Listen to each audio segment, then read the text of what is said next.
This is your Daily Mix. The following segment is sponsored by Silver Summit Health Plan. Welcome, everybody. We are talking today to Dr. Jeff Morawski. He's the Chief Medical Officer at Silver Summit Health Plan. This especially, Dr. Jeff, for the summer.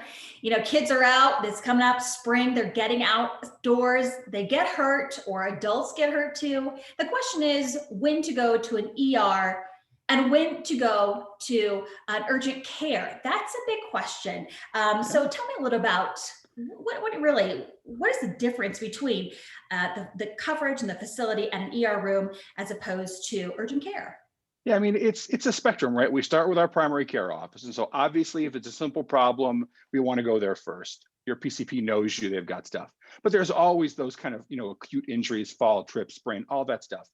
ERs are really for life-threatening emergencies. And so if you think you've got a life-threatening emergency, you obviously need to go to an ER, right? I have chest pain. I think I'm having a heart attack. I think, my side of my body's not working right. I think I'm having a stroke. My fever is really high and my kid had a seizure. That's emergencies, right? That's an ER. Urgent care is like mild flu, cough, stomach sprain, vomiting, diarrhea, sprains and small cuts. Eye redness is a good one for urgent care. An urgent care can do like what an office can, but they have a little bit more testing. They may have radiology in the suite with them. And so they can do that care a little more quickly, but they're not going to have the full support that an ER has in terms of all of the specialists and really high-tech equipment. So you kind of sort there. Okay, as a mom, I know I've seen a lot of injuries in my time. And the big question is, when do I go to the ER? When do I go to urgent care rather? And is there something I need to bring with me or have when I go to urgent care, or do I just go? I mean, I think the issue you want to look at is you can always use the nurse lines or your PCP office to kind of answer the question about going to an urgent care facility. For me, and I do it for my kids and myself, my doctor, I'll call and say, hey, should I go to urgent care or should I come to your office?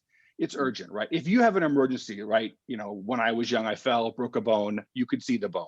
That's kind of clear. That's an ER. Okay, I'm going to the ER. Those kinds of things, you just go. It's an ER. Your best guess is always right in terms of coverage. It's called the layperson standard. You believe you should go, you go. Urgent care, you can always ask that question of a nurse advice line or your PCP. They'll help you figure it out. But like, I have a little ear pain. That's a good urgent care question if you can't get a hold of your PCP or you're traveling.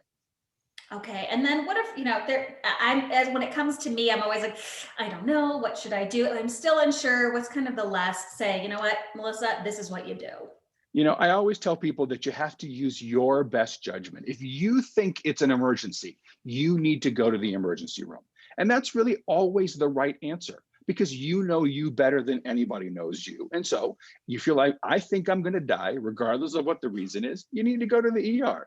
If you're one of those stoic people, and we all have one in our family who won't go to the ER, even if the bone is sticking out, you have to help them make the decision of, I really think you should go to the ER. But it also goes the other way. Like, well, I'll just go to the ER. Well, my ear hurts. Well, why don't you call your doctor first? Maybe they'll send you to urgent care. And that can have financial implications just with your own insurance coverage based on what your copay is or your co-insurance is, if you have one, for the ER or an urgent care. All right, let's talk about that. What if I don't have insurance, et cetera, or I'm looking for a little bit of help? I'm not sure how this all works. Tell me a little about Silver Summit's health plan. Sure. I mean, I think the best place to go is www.silversummithealthplan.com. I know it's one big word, silversummithealthplan.com. And we have a bunch of resources on our webpage that'll help you understand kind of Medicaid coverage, Medicare Advantage coverage. You can look at the exchange plans from there and get a sense of what that is. And it can also point you to some community resources where folks that don't have coverage can get limited or free care.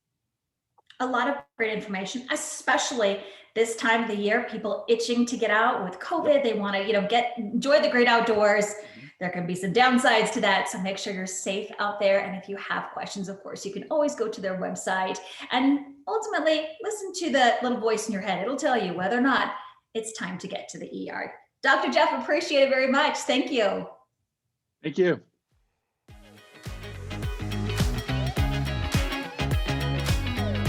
This segment was sponsored by Silver Summit Health Plan.